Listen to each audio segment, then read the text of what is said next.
Il y a très longtemps, un homme appelé Chrétien vivait avec sa femme et ses 4 enfants dans la ville de Destruction. Un jour, il trouva un livre couvert de poussière. Il le ramassa, essuya la couverture et commença à lire. Quand il arriva à la fin, il était en larmes.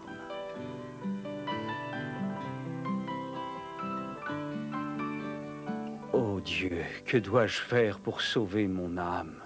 Is it fate that you bear the weight, a burden on your back that you can't carry?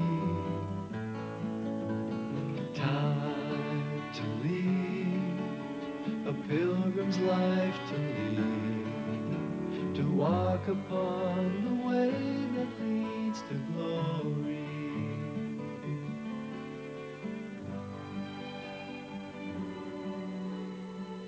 Alors qu'il purge sa peine dans la prison de Bedford, en Angleterre, où il est enfermé à cause de son obstination à prêcher l'Évangile, John Bunyan écrit ce chef-d'œuvre littéraire, best-seller mondial, le livre chrétien le plus vendu après la Bible.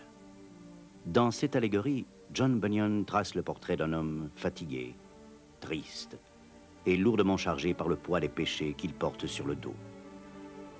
Ô ma chère femme et mes chers enfants, à cause de ces péchés, cette ville de destruction va être détruite par le feu. Et nous serons perdus si nous ne trouvons pas un moyen d'y échapper. Mais d'où te vient cette idée aussi stupide? Sa religion lui est montée à la tête. Cet homme est fou.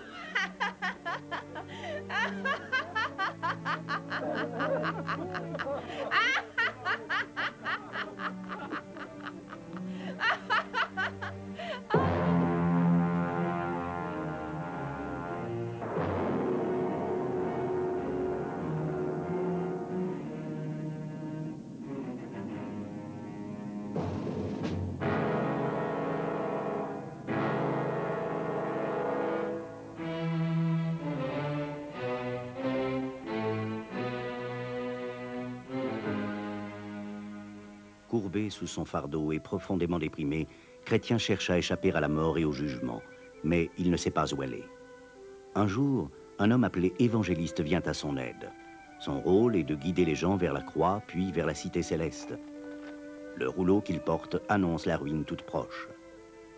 Fuyez la colère à venir.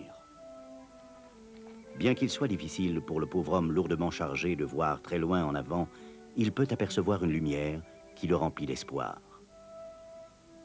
Fixe cette lumière des yeux et va droit sur elle.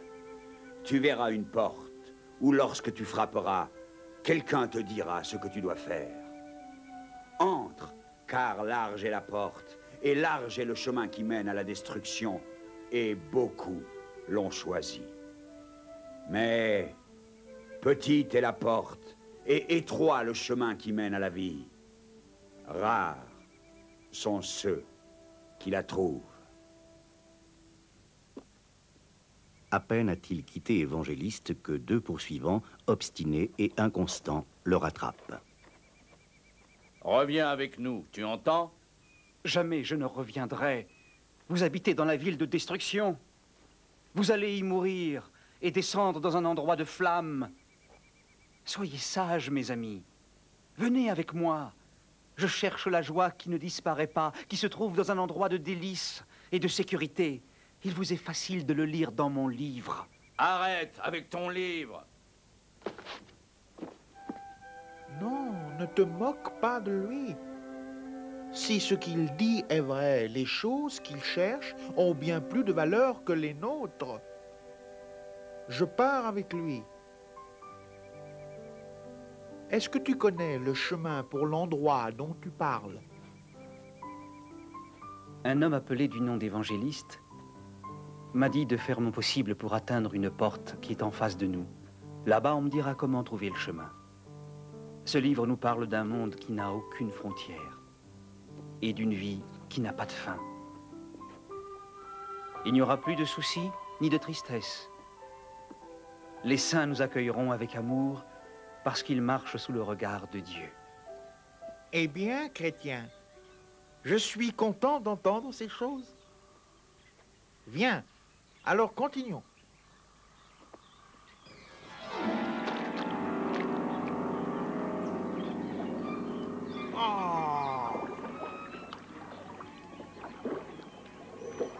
C'est dans ça le bonheur dont tu m'avais parlé pendant tout ce temps?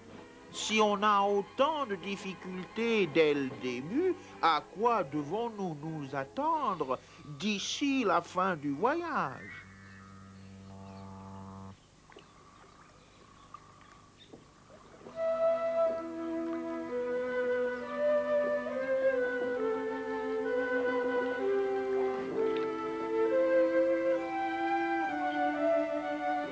Pourquoi personne n'a-t-il réparé ce chemin afin d'éviter que ceux qui y passent ne tombent dans le marécage? Ce marécage est le genre d'endroit que personne ne peut réparer. C'est le lieu où rampent la saleté et l'horreur du péché. Voilà pourquoi les hommes l'appellent le marécage du désespoir.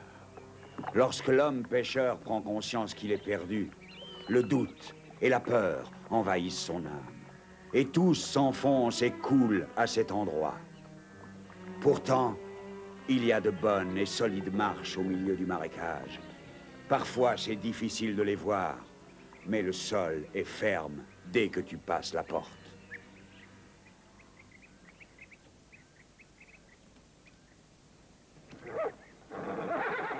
Oh là, brave homme. Où vas-tu donc avec une telle charge sur ton dos, dis-moi? Monsieur, je dois me rendre à cette porte étroite là-bas, en face, pour me débarrasser de mon fardeau. Quelle est la personne qui t'a indiqué ce chemin? Son nom est Évangéliste. Ah. Écoute bien ce que je vais te dire. Je suis Monsieur Sagesse du Monde. Il n'y a pas de chemin plus difficile que celui qu'il t'a montré, crois-moi. En si peu de temps déjà, tu as joué de malchance. Écoute bien, car je connais mieux le monde que toi. Sais-tu que tout au long de ce chemin, tu vas rencontrer la douleur, le malheur, la soif, l'épée aussi. En un mot, la mort. Ne fais pas attention aux paroles d'évangéliste, n'est-ce pas? Dans cette ville, qui s'appelle Moralité, habite un homme sage, Monsieur Légaliste, et son fils, Courtoisie. Ce sont des hommes de haut rang qui aident les gens à se débarrasser des fardeaux tels que celui que tu portes sur le dos. Monsieur, comment arriver à la maison de cet homme bon? Longe cette colline et tu verras. C'est la première maison à ta droite. C'est facile. Va.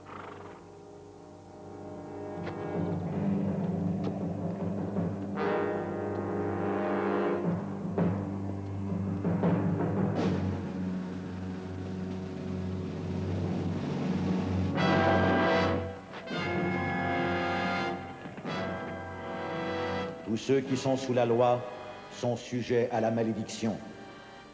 Car il est écrit, maudit est celui qui n'accomplit pas toutes les choses qui sont écrites dans le livre de la loi.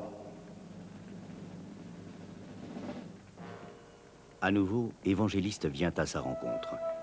Chrétien rougit de honte parce qu'il lit un avertissement sévère dans le rouleau. Le juste vivra par la foi. Mais si un homme se détourne de moi, mon âme ne prendra pas plaisir en lui. As-tu détourné tes pas du chemin de paix à tes dépens? Et essaies-tu de rejeter le Dieu très haut? Je prie que tu sois attentif aux conseils que je te donne. Monsieur Sagesse du Monde et son ami, Monsieur Légaliste, sont de faux guides. Y a-t-il de l'espoir? Puis-je faire demi-tour et essayer d'atteindre la porte étroite? Mon péché peut-il être pardonné? Ton péché est grand. Pourtant, Monsieur Bonne Volonté, le portier te laissera entrer. Car il aime tous les hommes. Mais prends garde à ne t'éloigner ni à gauche ni à droite.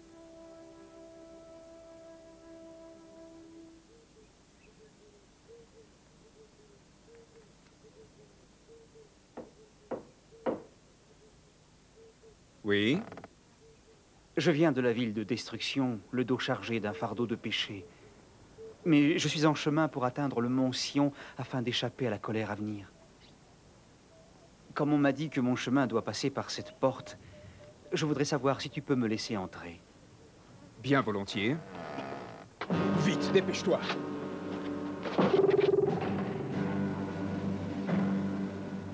Là-bas habite Belzébul. Ces hommes et lui tirent des flèches sur ceux qui viennent à cette porte. Et ils essaient de les tuer avant qu'ils entrent. Alors, chrétien, mon ami, viens avec moi. Je vais te montrer le chemin que tu dois suivre. Regarde devant toi. Le chemin est comme tracé par une règle. Est-ce qu'il y a d'autres chemins sur lesquels l'on pourrait se perdre? Mon ami, il y a d'autres chemins qui rejoignent celui-ci. Mais il faudra que tu discernes le bon du mauvais. Le bon chemin est droit. Il n'est surtout pas large. Rends-toi maintenant chez Monsieur Pédagogue. Là, tu frapperas à sa porte et il te montrera des choses étonnantes. Chrétien est introduit dans une pièce privée. Plusieurs scènes lui sont expliquées par le grand pédagogue qui lui explique le plan de Dieu. Garde toutes ces choses dans ton esprit, afin de t'en souvenir pendant ton voyage. Et que ta foi te guide. Ainsi équipé de précieuses vérités révélées à son cœur, Chrétien est mieux préparé à poursuivre son voyage. Chrétien réalise que son chemin est bordé des deux côtés par la promesse du salut. Il se met alors à courir, mais à grand-peine, à cause du fardeau qu'il porte sur son dos. Il court jusqu'à un endroit où le sol s'élève et où le Fils de Dieu est déjà venu avant lui pour porter le fardeau de ses péchés en mourant sur la croix.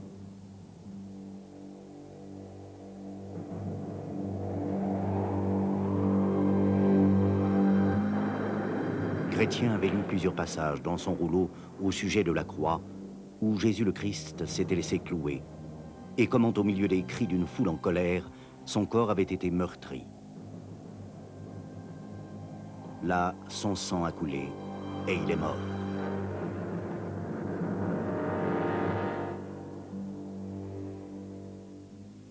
Mais maintenant, Chrétien comprend que ce sont ses péchés qui avaient cloué Christ sur la croix. Repentant, il confesse ses péchés à Dieu et demande son pardon.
Tes péchés sont pardonnés.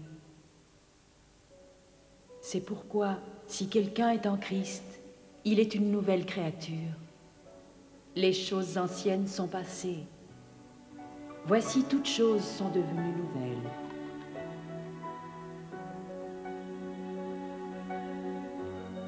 Je t'ai dit ces choses afin qu'en moi tu aies la paix.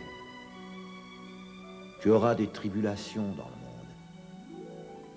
Mais prends courage, j'ai vaincu le monde. Rempli d'une nouvelle espérance, Chrétien né de nouveau se prépare à poursuivre vers la cité céleste. Bientôt, il est témoin de la folie, de l'indifférence et de la paresse de 3 hommes qui dorment. À cause de sa joie récente d'avoir reçu le pardon de ses péchés, il cherche à les réveiller de leur fausse sécurité. Soyez sobre et vigilant. car votre adversaire, le diable, rôde comme un lion rugissant, cherchant qui dévorer. Oh, va-t'en d'ici, moi je veux dormir.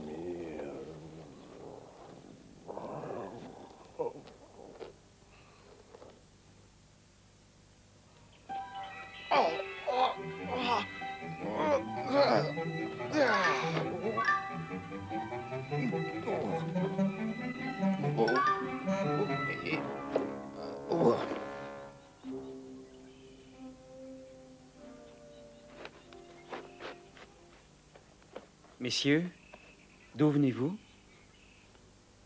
Et où allez-vous? Moi, je suis formaliste. Moi et mon ami Hypocrite, nous sommes nés dans le pays qui se nomme la Vaine Gloire. Et tous les deux, nous nous rendons au mont Sion pour adorer. La porte était beaucoup trop loin. Le meilleur moyen, c'était de prendre un raccourci et d'enjamber le mur comme nous l'avons fait. Je marche selon les directives de mon Seigneur. Mais ce sont vos propres désirs que vous suivez. Le Seigneur qui me conduit vous traitera de voleur. Et vous ne serez pas trouvé juste devant lui.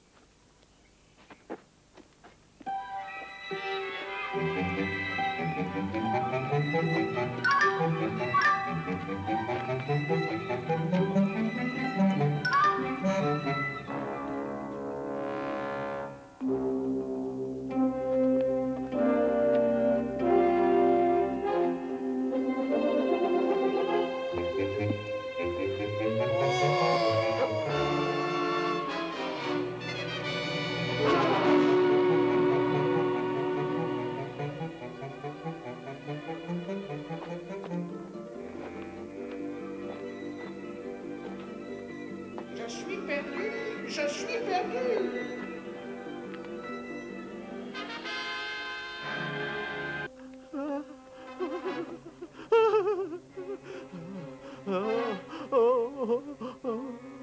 Deux bêtes sauvages sont couchées là-bas. On ne sait pas si elles dorment ou pas.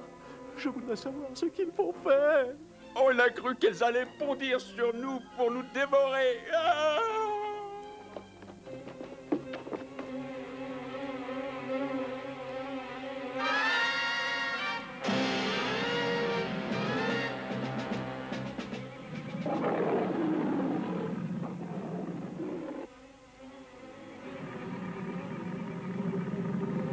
N'aie pas peur des deux bêtes sauvages, car elles sont attachées avec des chaînes et sont placées ici pour éprouver la foi de ceux qui la possèdent, et pour démasquer ceux qui ne l'ont pas.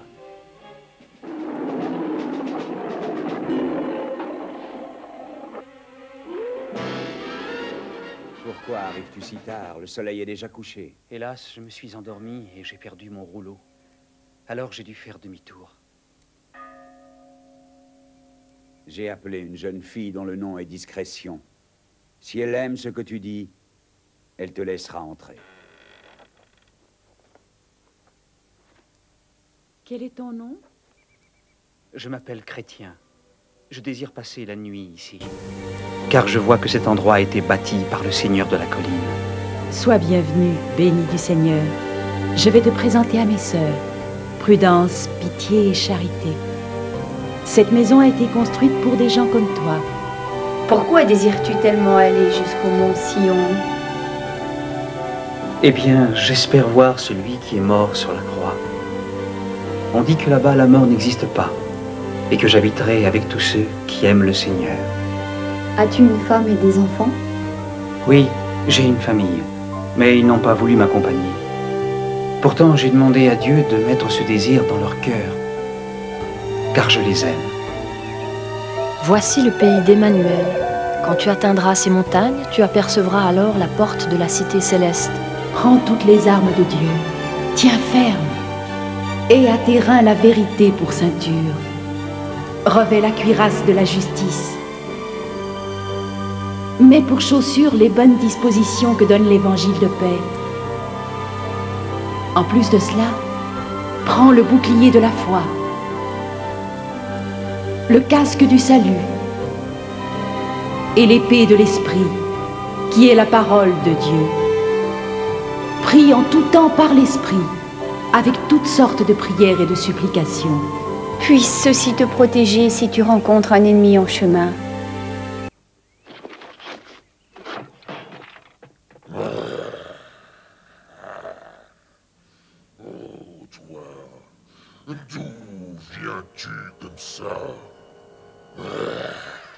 Dis-moi, que fais-tu ici et où te rends-tu? Je viens de la ville de destruction, où règne le péché. Je suis en chemin pour Sion. Alors écoute-moi bien. Tu m'appartiens. Toutes les contrées que tu as traversées sont à moi.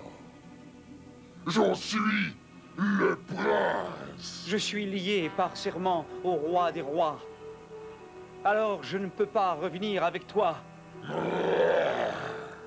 Je ce roi et je hais ces lois. Je suis venu pour t'arrêter.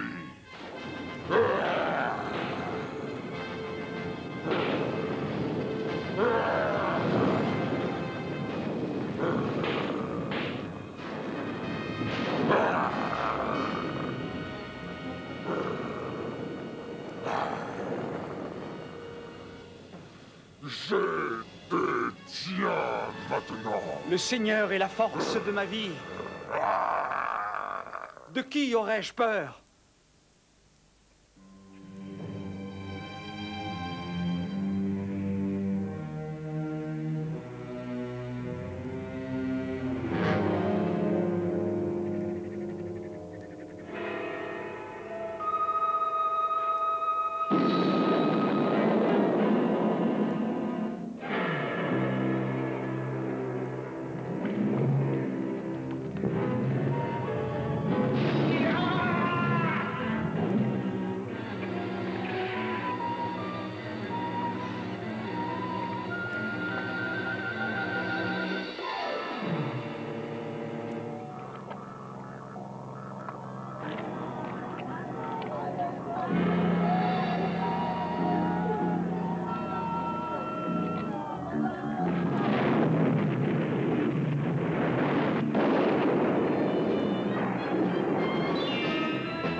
Ô Seigneur, je t'en supplie, délivre mon âme. Je veux marcher avec la force que donne le Seigneur Dieu. Même si je marche dans la vallée de l'ombre de la mort, je ne craindrai aucun mal, car tu es avec moi. Chrétien est heureux, car il a trouvé un compagnon de route appelé Fidèle, qui a lui aussi traversé les épreuves du chemin. Ils voyagent ensemble et parlent de leur fuite de la ville de destruction. Tous les voyageurs, pour la cité céleste, doivent traverser la ville de la foire aux vanités. Il y a là tous les biens que l'homme peut désirer, des maisons, des terres, des hautes situations, des titres, le plaisir et la luxure. Bref, toutes choses légales et illégales qui peuvent éloigner un cœur de Dieu.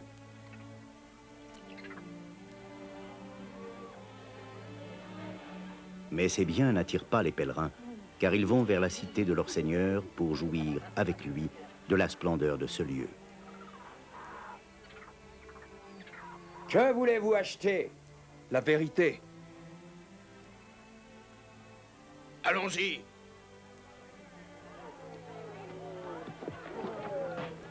Vous aurez des tribulations dans le monde, mais prenez courage.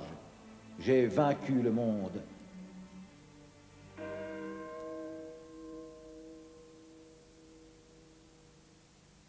Monseigneur, cet homme qui se nomme Fidèle enseigne aux hommes ce qu'il appelle la foi. Il dit que ce que nous croyons est vain. Il se moque de notre grand prince Belzébul. Toutes les lois et modes de vie dans lesquels les hommes n'appliquent pas la parole de Dieu conduisent à la destruction. Les hommes devraient fuir le prince de cette ville et la colère à venir. Sachez que seule la foi au Fils de Dieu peut sauver l'homme. Vous voyez cet homme qui est la cause de tant de tumulte partout dans cette ville. Messieurs les jurés, pour une trahison comme celle-là, il n'y a qu'un châtiment. Cet homme mérite la mort. Il doit mourir. Approuvons cette décision.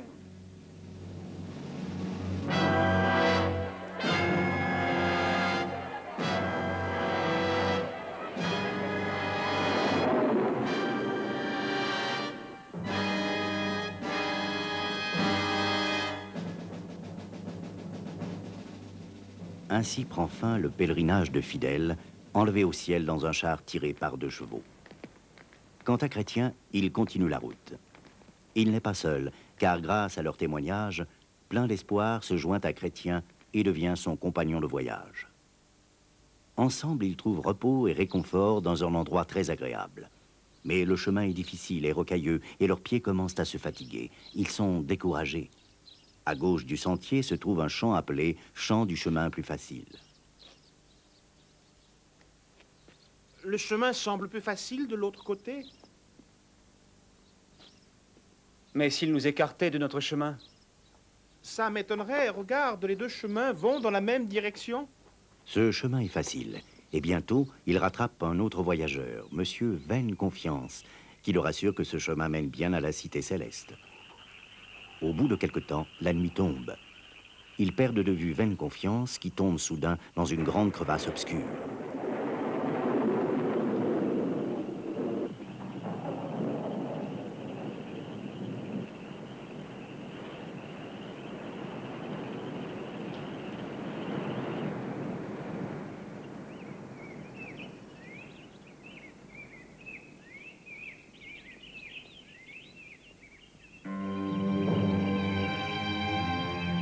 Vous n'avez pas le droit de venir ici. Cet endroit est mon domaine. Le géant du désespoir.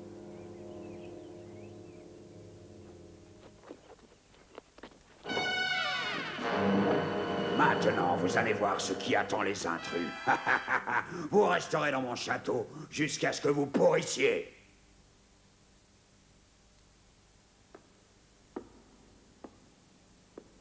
Que faire? Mon âme préfère de beaucoup la mort à la vie. Oui, mourir me semble plus supportable que végéter dans le château du désespoir. Mon ami, souviens-toi comment le Seigneur nous a gardés tout le long du chemin. Il va certainement encore nous aider. Ô Seigneur, nous nous sommes détournés de toi, et désespoir nous a maintenant son pouvoir. Nous ne pouvons pas vivre plus longtemps ici. Aide-nous, renouvelle nos forces, montre-nous un moyen de nous échapper, nous t'en supplions.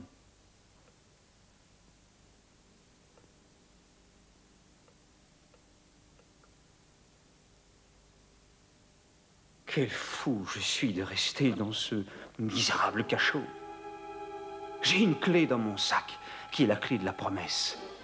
Je suis sûr qu'elle va ouvrir toutes les serrures du château du doute.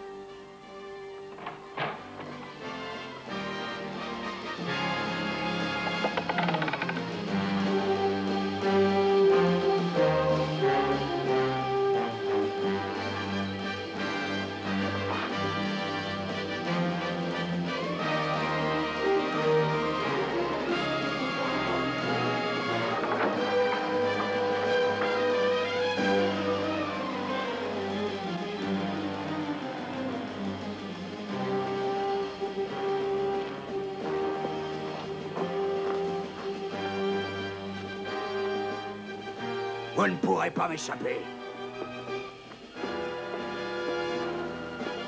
Je vous aurai... Oh, oh, oh.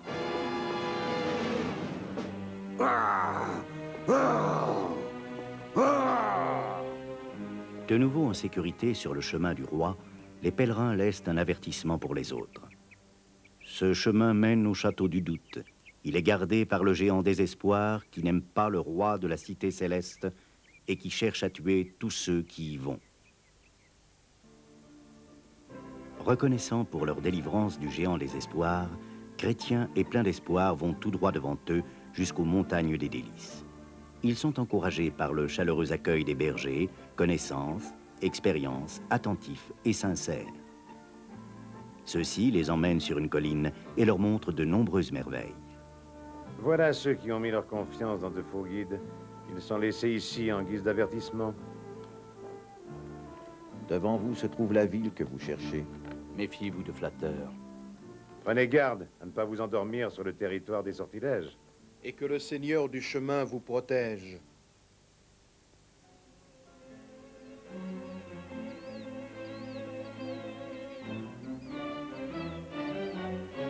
Ah, vous êtes en route pour la cité céleste. Suivez-moi. Je vais dans la même direction.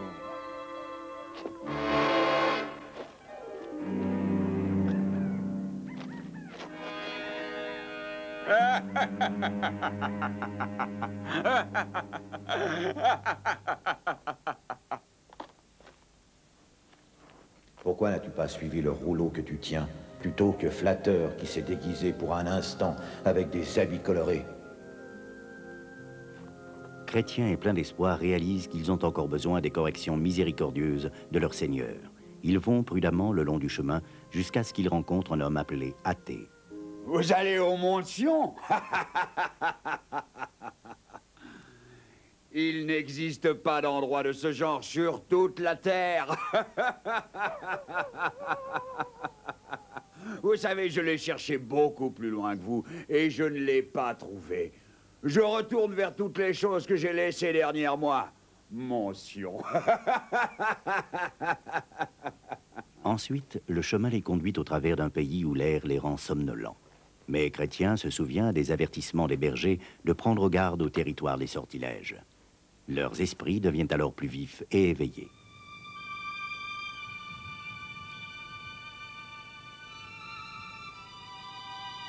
Chrétien et plein d'espoir entrent ensuite avec joie dans le repos et la sécurité du pays de la joie.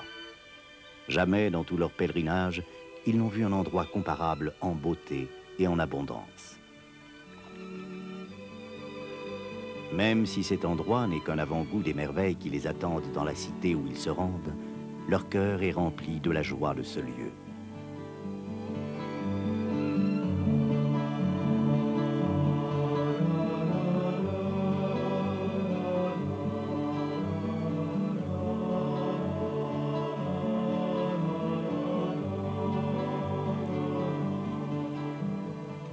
Avant d'atteindre Sion, vous devez passer à travers la rivière de la mort. C'est très difficile.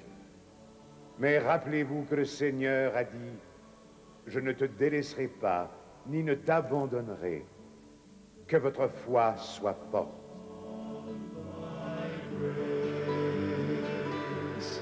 You have brought me to this place, blessed with peace. Master, may I never cease to lean on till the end shall come. When all's come to pass and God is all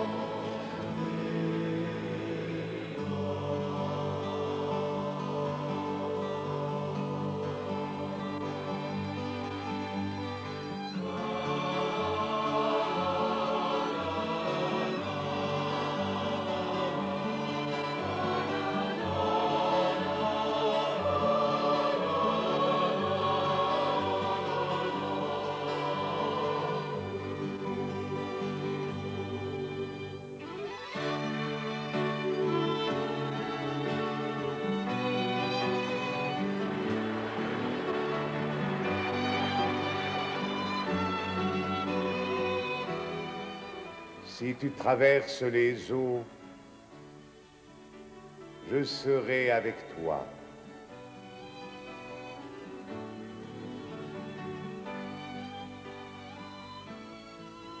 C'est sur cette vue que je me suis réveillé. Et je les regardais encore et encore.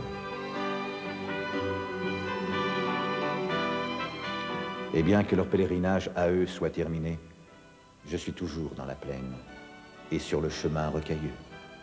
Je regarde et soupire dans ma prière. Ô Dieu, aide-moi à accomplir mon pèlerinage. Conduis-moi là-bas.